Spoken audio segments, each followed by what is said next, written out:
Bismillahirrahmanirrahim. Assalamualaikum warahmatullahi wabarakatuh. Kepada sahabat-sahabat YouTuber, kepada subscriber dimanapun berada, semoga semuanya dalam keadaan sehat lahir dan batin, rizki yang melimpah, usahanya yang sukses, amin. Malam hari ini ketemu lagi dengan saya, Kang Asep. Malam hari ini saya mau share sedikit ilmu pengetahuan tentang perkara kemakrifatan.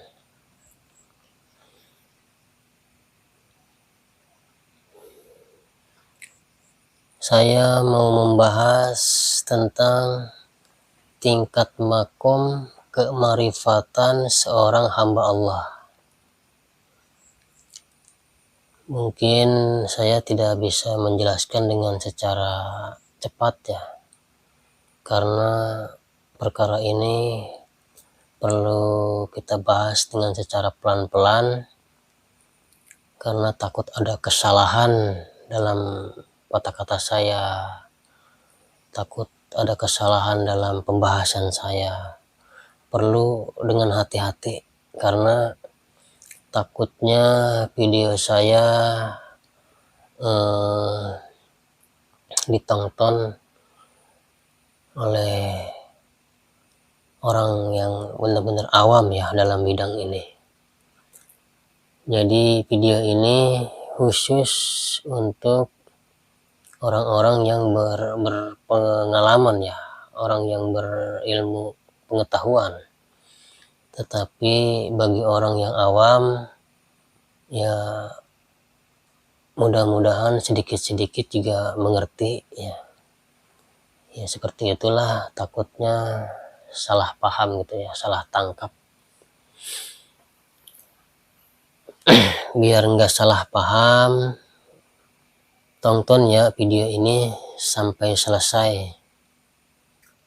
Mari kita lanjutkan ke pembahasan. Tingkat makom kemakrifatan seorang hamba Allah yaitu ada 4 tingkat ya, ada 4 tingkatan. Yang pertama yaitu ilmu yakin. Tingkat yang kedua yaitu ainul yakin.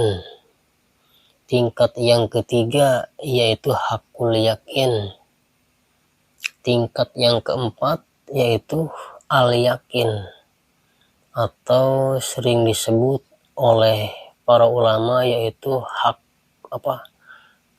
kamalul yakin ya. Yang keempat ini ialah tingkatan tertinggi ya dalam kemarifatan. Jadi ada 4 tingkatan. Yang pertama ilmu yakin. Ilmu yakin artinya seorang hamba Allah tingkat marifatnya baru nyampe ke kabar ya, baru nyampe ke kabar yakin, atau disebut mengenal Allah dengan ilmu pengetahuan secara teori.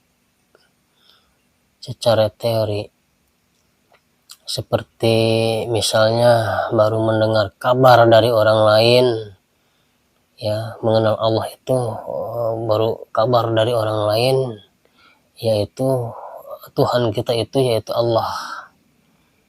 Nah ini ilmu yakin ya. Terus yang kedua yaitu ainul yakin. Ainul yakin ini ialah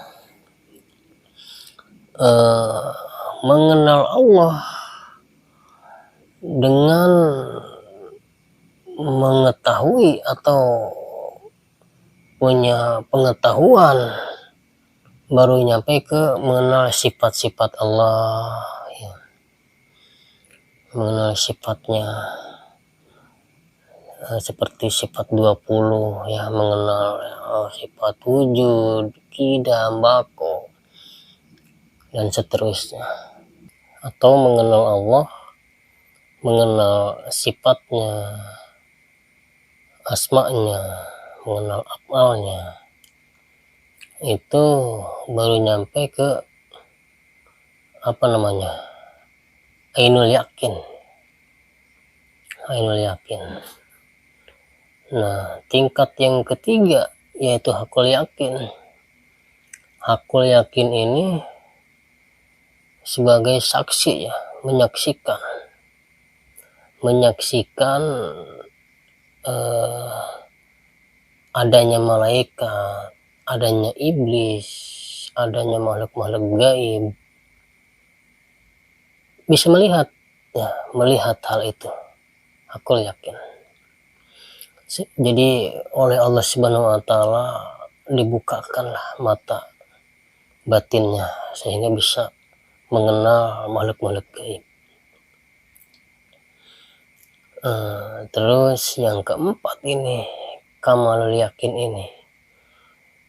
Kamalul yakin ini ialah benar-benar melihat ya, melihat Allah. Begini ya, maksudnya melihat Allah. Jadi bukan hanya dengan pandangan mata, tapi juga dengan pendengaran ya, dengan telinga, dengan rasa hati kita, dengan perasaan-perasaan yang ada di dalam dada kita, dengan pikiran kita.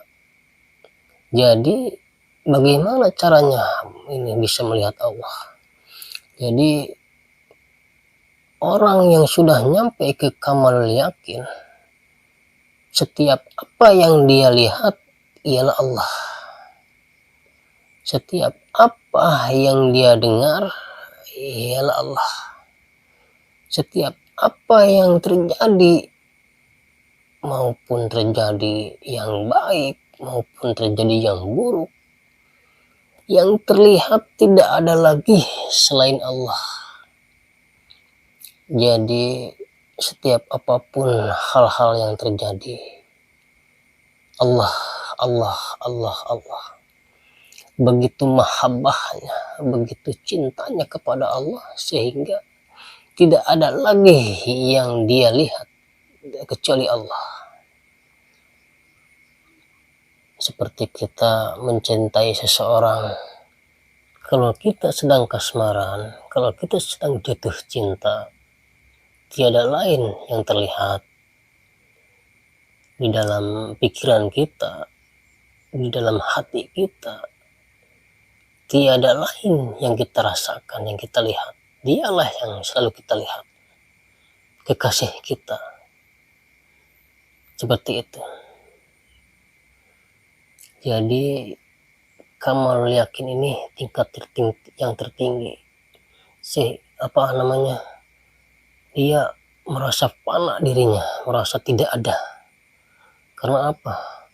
Puncaknya pengetahuan, kemakrifatan itu ya, meskipun dia adalah ilmunya tinggi, pengetahuannya tinggi, kemarifatannya tinggi, tapi dia semakin fana, semakin merasa bodoh hidupnya, semakin merasa tidak tahu apa-apa.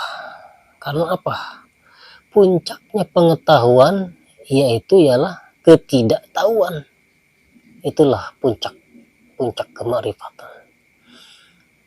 Bukan berarti yang sudah marifat itu tambah sombong ya, ilmunya merasa tinggi, atau ilmunya semakin merasa lebih dari orang lain.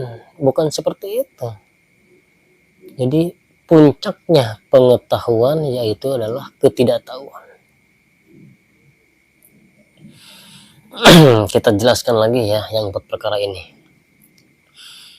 Yang 4 perkara ini kita bisa umpamakan ya, bisa umpamakan supaya lebih jelas lagi. Yang pertama ini ilmu yakin, kita jelaskannya diumpamakan seperti kita apa ya, maksudnya begini, jadi seperti ada kejadian sebuah musibah, yaitu suatu kejadian tabrakan ya, atau kecelakaan lalu lintas ya, tabrakan. Nah, ilmu yakin ini dia tahu kejadian tabrakan yaitu dari cerita seseorang. Jadi tahu ya kejadian tabrakan yaitu dari seseorang. Misalnya itu seseorang juga mendapat informasi dari orang lain ya, informasi dari orang lain lalu bercerita kepada kita. Nah, meskipun kita tidak menyaksikan kejadiannya, tapi kita yakin. Nah, inilah ilmu yakin. Sehingga kita bisa menceritakannya lagi kepada orang lain tentang kejadian itu. Ya, itu ceritanya bisa nambah lagi, lebih, bisa berkurang. Itulah ini ilmu yakin seperti itu. Jadi disebutnya apa namanya? Kasarnya kabar yakin ya. Baru mendengar kabar dari orang lain. Ya, menurut teori-teori seperti itu. Inilah ya ilmu yakin. Terus ainul yakin. Nah, ainul yakin itu orang yang tadi yang memberitahu kepada kita bahwa ada kejadian kecelakaan ya, bahwa ada kejadian tabrakan. Orang itu yang tadi itu disebutnya ainul yakin ya, orang yang tadi. Ya, beliau juga orang yang tadi dapat informasi dari orang lain juga. Nah, itulah ainul yakin. Terus hakul yakin. Nah, hakul yakin ini adalah saksi yang menyaksikan kejadian kecelakaannya di tempat tersebut. Ya, yang menyaksikan, dia tahu kejadiannya seperti ada kendaraan di sana sedang kencang, motor atau mobil sedang melintas seperti apa. Inilah hakul yakin ya, menyaksikan kejadian gitu. Ya, seperti itu. Nah, lalu kamalul yakin ini apa? Ya, kalau tadi hakul yakin itu adalah seorang saksi atau menyaksikan suatu kejadiannya. Kalau kamalul yakin apa? Kalau kamalul yakin ini adalah orang yang mengalami tabrakannya. Ya, ini kamalul yakin itu bisa diibaratkan orang yang mengalami kecelakaan tersebut. Jadi dia bisa bercerita. Nah, kamalul yakin ini ialah orang yang sudah mengalaminya atau yang berpengalaman, bukan menyaksikan lagi, tapi hampir nggak jauh beda sih dengan yang menyaksikan ya. Jadi orang yang sudah mengalami, dia tidak akan salah lagi ya, bercerita apapun dia pasti tepat karena dia mengalaminya. Kalau dalam kejadian tadi kecelakaan bisa bercerita apa, misalnya remnya blong, atau bisa bercerita misalnya saya sedang mau nyalip jadi nggak keburu nyalipnya, atau di depan ada apa, atau lagi tanggung lagi atau gimana ya, ragu-ragu seperti apa. Itulah kamalul yakin. Jadi ceritanya tepat karena apa, dia mengalaminya. Jadi dia mengalaminya. Jadi tidak mendapat cerita dari orang lain, tidak dari siapa-siapa, dia lebih tahu. Inilah kamalul yakin. Ya, ada 4 perkara ini. Jadi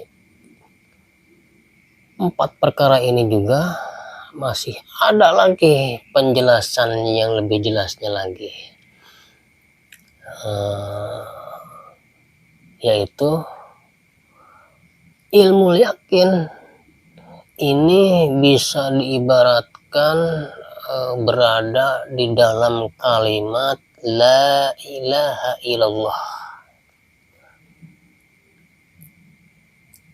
ilmu yakin ini. Kalau ainul yakin berada di dalam kalimat la ilaha illa huwa, ya, ainul yakin berada di dalam kalimat la ilaha illa huwa. Ya, ini. Kalau yang ketiga, hakul yakin, yaitu berada di dalam kalimat la ilaha illa anta. Nah, kamalul yakin berada di dalam kalimat la ilaha illa ana. Ini bukan berarti kita yang sudah kamalul yakin, bukan berarti dia mengaku dirinya Tuhan, bukan. Ini bukan perkara tentang zikir ya, bukan tentang perkara pengakuan, bukan. Nah, ini bukan berarti orang yang sudah nyampe kamalul yakin dia mengaku dirinya Tuhan, bukan. Tetapi dia benar-benar merasakan, benar-benar mengalami, ya, tingkat tinggi. Ini bukan tentang perkara zikir atau kita harus membaca la ilaha illallah, bukan. Bukan tentang perkara suatu pengakuan, bukan ya. Ini adalah suatu tingkatan. Maksudnya suatu tingkatan ya, tingkatan kemakrifatan seorang hamba Allah ya. Ini. Nah, kenapa bisa disebut ya, yang pertama ini ilmu yakin bisa disebut berada di dalam kalimat la ilaha illallah. Jadi beliau mendapat kabar yakin dari seseorang bahwa Tuhan kita itu adalah Allah ya, gitu. Jadi baru la ilaha illallah. Nah, seperti orang yang tidak rajin ibadah, yang malas-malasan itu, meskipun dia muslim, dia belum la ilaha illallah. Seperti itu. Karena apa? Dia belum merasa yakin adanya Allah.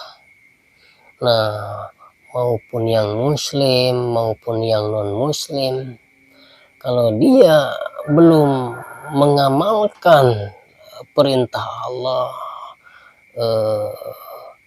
menjauhi larangan Allah, itu berarti dia masih la ilaha, sedang mencari ilallah. Maupun muslim maupun non muslim, semuanya sedang mencari, yaitu baru nyampe la ilaha, gitu. Masih tiada Tuhan, jadi masih mencari ilallah ya. Nah, seperti itu. Jadi meskipun kabar yakin ya udah bagus sih. Karena apa? Meskipun dia kabar yakin, dia bisa rajin ibadah, rajin sholat, rajin mengamalkan ibadah-ibadah yang lain seperti sedekah, menolong orang lain. Nah, kabar yakin juga udah bagus ya. Udah bagus ini kabar yakin juga. Meskipun dia baru kabar tapi yakin rajin ibadah ya, rajin menolong orang, terus ibadah-ibadah yang lain seperti puasa, zakat ya. Ini udah bagus, ini kabar yakin juga udah bagus. Jadi kabar yakin juga udah bagus ya. Yang baru nyampe ke ilmu yakin juga udah bagus, karena dia sudah mau melaksanakan ibadah-ibadah gitu. Terus sudah mau menjauhi larangan Allah. Inilah ya, baru nyampe la ilaha illallah. Nah, yang kedua yaitu ainul yakin, dia udah nyampe ke berada dalam kalimat la ilaha illa huwa. Jadi artinya tiada Tuhan selain dia. Nah, jadi dia udah dekat ya dengan Allah, baru dekat ya, baru mengenal oh dialah Allah ya, sifatnya seperti ini, asmanya seperti ini ya, dialah baru la ilaha illa huwa, baru mengenal antara aku dan dia gitu ya. Jadi masih agak renggang ya, karena berarti belum akrab ya, antara aku dan dia belum akrab. Nah, yang ketiga hakul yakin Aku yakin itu ya masuk dalam kalimat la ilaha illa anta. Jadi kalimat la ilaha illa anta ini ialah tiada Tuhan selain Engkau. Jadi sudah dekat sekali ini, sudah dekat sekali. Karena apa? Karena antara aku dan engkau gitu. Jadi merasa dekatlah, hubungannya akrab, sudah dekat. Jadi udah saling berhubungan. Jadi intinya rumusnya seperti ini, seperti kita tadinya nggak kenal ya sama seseorang, lalu kenal, dekat, sesudah dekat ya kita sudah akrab ya, jadi berani minta rokok atau minta uang, berani pinjam gitu. Bahkan kalau sudah akrab ya dengan Allah, kita tidak meminta pun ya, tidak meminta pun Allah berikan. Itulah rumusnya. Seperti kita dengan kawan kita, dengan sahabat kita, meskipun kita tidak meminta, kadang-kadang dia memberi gitu.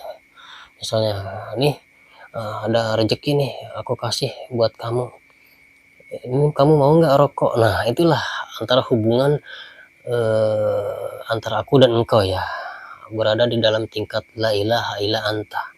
Inilah aku yakin. Jadi udah dekat dengan Allah, akrab ya, seperti itu.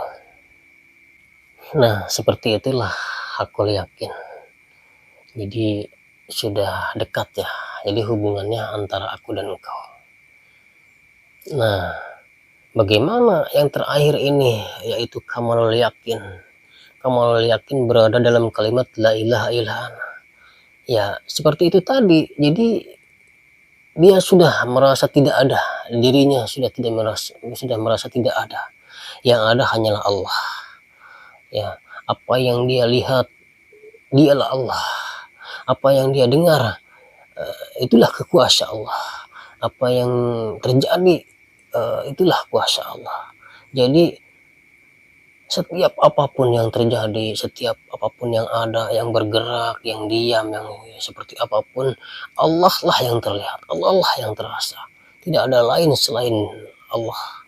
Jadi merasa panak dirinya, hilanglah dari dirinya, jadi yang ada hanyalah Allah. Seperti itu. Inilah kamalul yakin. Jadi lebih tinggi lagi dari hakul yakinnya ya, jadi berada di dalam kalimat la ilaha illa ana. Jadi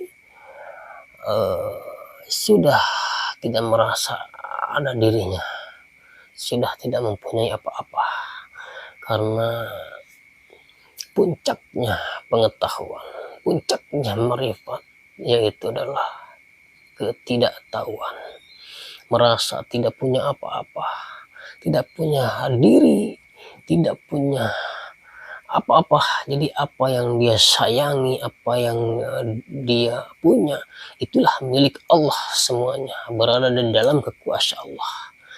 Nah seperti itu. Mudah-mudahan share ya dari ilmu pengetahuan saya bermanfaat. Semua mudah-mudahan dapat dipahami untuk semua penonton, mudah-mudahan bisa mencapai kemakrifatannya. Mudah-mudahan Allah memakrifatkan kita, membukakan hijab-hijab yang menghalangi hati kita. Mudah-mudahan semuanya mendapatkan hidayah ya, yang tadinya lupa kepada Allah jadi ingat kepada Allah, jadi rajin kepada Allah, beribadah, rajin sholat, terus melepaskan atau meninggalkan kekejian dan kemunkaran. Ini mudah-mudahan Allah Subhanahu wa taala memakrifatkan kita semua, mendapatkan hidayah ya, kita semua mendapatkan berkah dari Allah Subhanahu wa taala. Mudah-mudahan kita juga diselamatkan oleh Allah Subhanahu wa taala di dunia dan di akhirat. Ya. Jadi tidak ada yang lebih penting bagi kita selain keselamatan dunia dan akhirat. dan juga apa ya namanya, ibadah kita ini, mau ibadah apapun, ibadah apa saja, itu tidak jadi jaminan ya. Karena apa? Ibadah-ibadah kita ini rawan, apa disebut rawan, karena kadang kita menolong orang ingin dapat pahala atau ingin dilihat orang lain, kita menyumbang masjid ingin dipandang orang lain, kan masih apa ya, apa namanya, rawan lah, belum belum tentu ya menjamin. Yang menjamin bagi kita ialah, yang bisa menyelamatkan kita hanyalah syafaatnya Rasulullah Shallallahu Alaihi Wasallam. Itulah yang bisa menyelamatkan kita, hanyalah syafaatnya Nabi Muhammad Shallallahu Alaihi Wasallam. Terima kasih kepada semuanya. Mohon maaf bila ada kesalahan apa yang saya ucapkan, salah kata, salah penjelasan. Mohon kritik dan sarannya ya. Komen saja bila ada kesalahan dari saya. Ya, mudah-mudahan saya diampuni dosa saya oleh Allah Subhanahu wa taala. Untuk semua penonton yang belum subscribe dulu agar video saya atau channel saya bisa berkembang. Mudah-mudahan apa yang saya sampaikan di video saya bisa bermanfaat atau berguna bagi siapapun. Sampai di sini, wabillahi taufiq wal hidayah. Wassalamualaikum warahmatullahi wabarakatuh.